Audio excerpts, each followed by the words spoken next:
The sprawling city of Akande glittered with festive cheer, streets alive with the colors and sound of holiday season. Children sang carlos, vendors hawked roasted corn and soya. Every corner seemed to twinkle with Christmas lights. Yet, beyond the lively heart of the city lay a dark expanse of untamed forest, a place where legends lingered and whispers carried the weight of fear. Deep within this forest stood a decrepit hut, its weather-beaten frame leaning precariously as though bowing the passing years.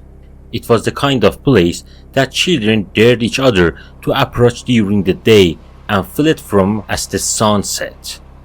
Stories about the hut abounded, tales of strange lights seen through its windows, of laughter echoing from within when no one was there. For Tunde, Amaka, Moyo and Chika, the hut was a little more than novelty, a hidden spot perfect for a New Year celebration. Tunde, ever the charismatic leader, had convinced the others that a break from the city was exactly what they needed. Amaka, the skeptic, had agreed reluctantly, her sharp tongue tempered only by the promise of adventure. Moyo, the quiet dreamer, had been enchanted by the idea of spending a day surrounded by nature, and Chika, the joker, had seen it as opportunity to entertain and perhaps terrify his friends. The hut had belonged to Tunde's late uncle, a reclusive man whose oddities had inspired the local myth. "It's just an old house," Tunde had said dismissively. But as the friends unloaded their bags and stepped inside, they couldn't shake the feeling that they were intruding on something ancient and deeply unsettling. In the dim light of the single lantern they had brought, the interior of the hut seems almost alive. Shadows scratched and twisted on walls, and the air was thick with the scent of aged wood and damp earth. On the mantel above the stone fireplace sat a curious object, a small wooden box, intricately carved with symbols that seemed to writhe under the flickering light. "What's that?" Amaka asked, her voice tinged with unease. "Just an old trinket," Tunde replied, brushing it off. "Probably one of my uncle's crazy projects."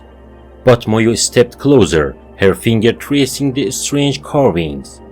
"It feels important," she murmured. The others laughed nervously, dismissing her words.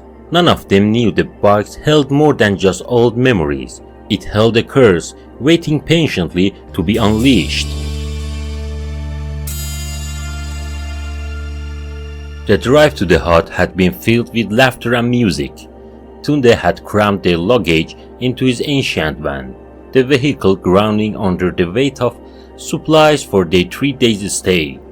As the city lights faded behind them, the forest loomed ahead, its towering trees forming a canopy that blocked out the sun. "This place is like something out of a horror movie," Amaka said, as they turned onto a dirt path barely wide enough for the van. "That's the point," Chika replied with a grin. "Think of the stories we'll have to tell." The path wound deeper into the forest, the trees growing denser until they seemed to press against the van, their branches clawing at the windows. When the hut finally came into view, it was almost a relief. Almost. The structure was smaller than they had imagined, its wooden walls darkened by years of rain and neglect. The roof sagged in places, and ivy crawled up on side, giving it the appearance of a forgotten relic. The clearing around the hut was eerily quiet, the only sounds of rustling of leaves and the occasional call of distant birds. This is where we're staying?" Amaka asked, her doubt evident. "It's got character," Tunde said, trying to sound cheerful. "Come on, it's not that bad." Inside, the hut was surprisingly intact. The fireplace was functional, and the wooden floors creaked underfoot but seemed strong. The air was cool and slightly damp, carrying the faint sense of moss and something metallic. As the friends began to unpacking, their laughter filled the space, but the box on the mantel remained a silent presence, its carving catching the light in a way that seems almost deliberate. None of them noticed it. The faint hum that filled the air as Amaka placed it on a table, its symbols glistening like a tiny eyes. As night fell, the forest around the hut seems to come alive. The wind whistled through the trees, and the distant hoot of an owl punctuated the stillness. Inside, however, the friends were warm and lively, the crackling fire casting a golden glow over their faces. They had feasted on plates of rice, grilled fish, and fried potatoes, washing it down with bottles of palm wine and cans of beer. Chika, ever the clown, entertained them with exaggerated impression and tall tales, while Moyo shared stories she had heard as a child, her voice waving an atmosphere of mysterious and wonder. It was during one of these stories that Chika's eyes fell on the wooden box. "You know," he said, his voice taking an cryptic tone, "that thing looks like it's belonging in one of those creepy rituals." Amaka rolled her eyes. "It's just a box, Chika. Don't start with your nonsense." "Come on," Chika said, grinning. "Let's do something fun. How about an exorcism?" Tunde laughed. "An exorcism? Are you serious?" "Why not?" Chika replied. "It's just a joke. Besides, it's not like any of us believe in this stuff. Right, Moyo?" Moyo hesitated. Her gaze lingered on the box. "It's not good idea to play with things you don't understand," she said quietly. "Oh, please," Amaka said, rolling her eyes. "It's just for laugh. What's the worst that could happen?" Moyo reluctantly agreed, and the group began setting up for their ritual. They placed the box in the center of the room and lit candles around it, their flickering flames adding an eerie touch to the scene. The atmosphere inside the hut shifted as the candle's soft glow painted flickering shadows on the walls. The fire in the hearth crackled low, as though unwilling to compete with the cold energy that now filled the room. Amaka knelt at the head of the table where the carved wooden box lay, her face a mix of playful and genuine curiosity. "Alright everyone, get serious," Chika said, his tone mocking, but his grin betraying his amusement. "We are about to summon Santana." "Very funny," Amaka muttered, holding up the parchment she had found inside the box. The aged document was brittle, its edge darkened as if kissed by fire. The symbols and words etched across the surface seemed to write under the flickering light, an illusion she dismissed as a trick of her imagination. "Are we really doing this?" Moyo asked, her voice barely above a whisper. She clutched her knees to her chest, her unease evident. "It's just for fun," Tunde assured her, though he felt a knot of apprehension in his own stomach. "Nothing's going to happen." "Exactly," Amaka said, lifting the parchment dramatically. "Let's get this over with so we can move on to drinking games." Clearing her throat, she began to read the words aloud. The foreign syllables stumbled off her tongue, their cadence unnatural and disjointed. As she chanted, the fire dimmed further, the shadows deepening until they seemed to crawl across the floor toward the group. Did it just get colder?" Tunde asked, glancing nervously around the room. "It's just your imagination," Amaka replied, though her own voice had a tremor she couldn't hide. She continued reading, her tone growing firmer as defying the unease that gripped them all.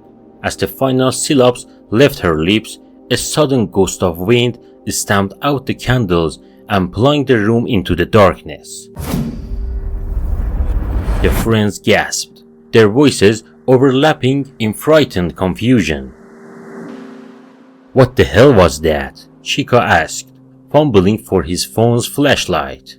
Before anyone could respond, the fire roared back to life, its flames unnaturally high and blue. A deep, croaky laugh filled the room, reverberating in their ears and shaking the very walls of hearts. "Who's there?" Tunde shouted, his bravery faltering. The laughter stopped suddenly, replaced by a heavy silence. Then, from the shadows, a figure emerged.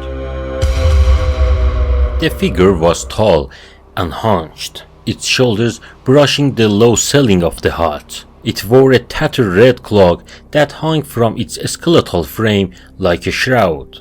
Its face was obscured by a hood, but its glowing red eyes burned through the darkness, pinning each of them in a place. Who you are?"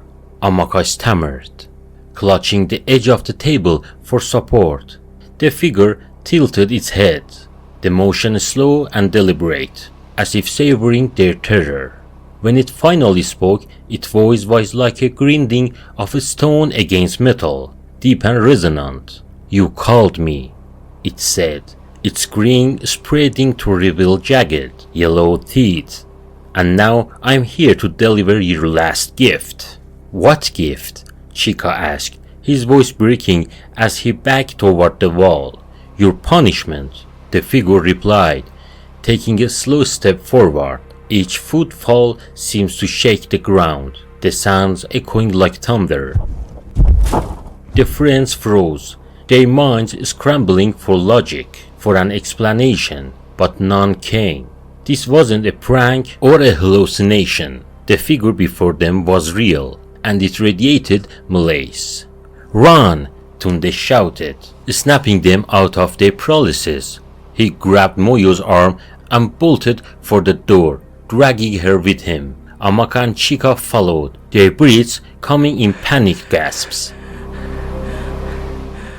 The figure's laughter followed them, a sound so cold and cruel that it felt like shards of ice piercing their skin.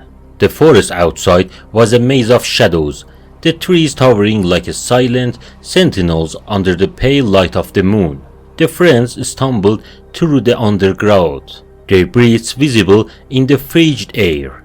Behind them, the sound of heavy footsteps grew louder, each one accompanied by the rustle of the figure's tattered cloak.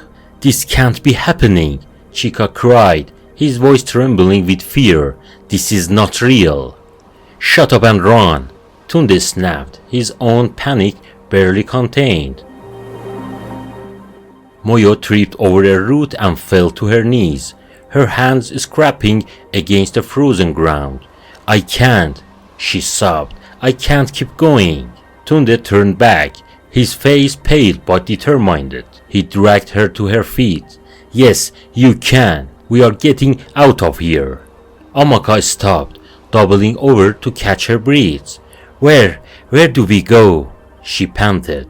"The van's too far and the forest feels like it's closing in."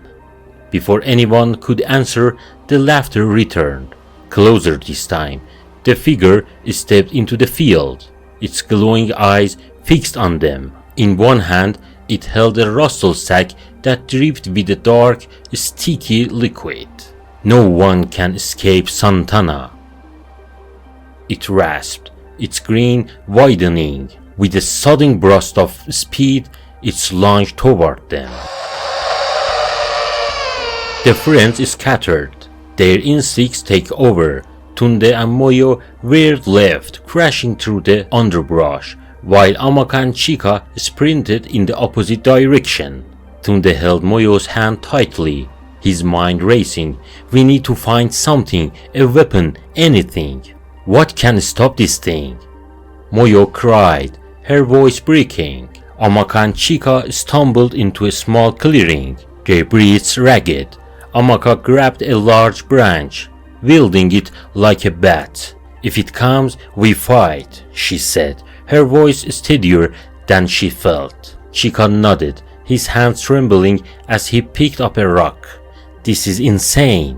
The figure appeared, its grin impossibly wide, its movement deliberate and almost playful. You think you can fight me? It asked, tilting its head. How amusing! Amaka swung the branch with all her strength, but the figure catch it effortlessly, its skeletal finger snapping the wood as thought it were paper. It grabbed her by the throat, lifting her off the ground. Naughty, it whispered before crashing her windpipe and tossing her lifeless body aside. Chika screamed, throwing the rock with all his might. It struck the figure's chest and bounced off harmlessly. The figure turned its glowing eye on him. Your turn.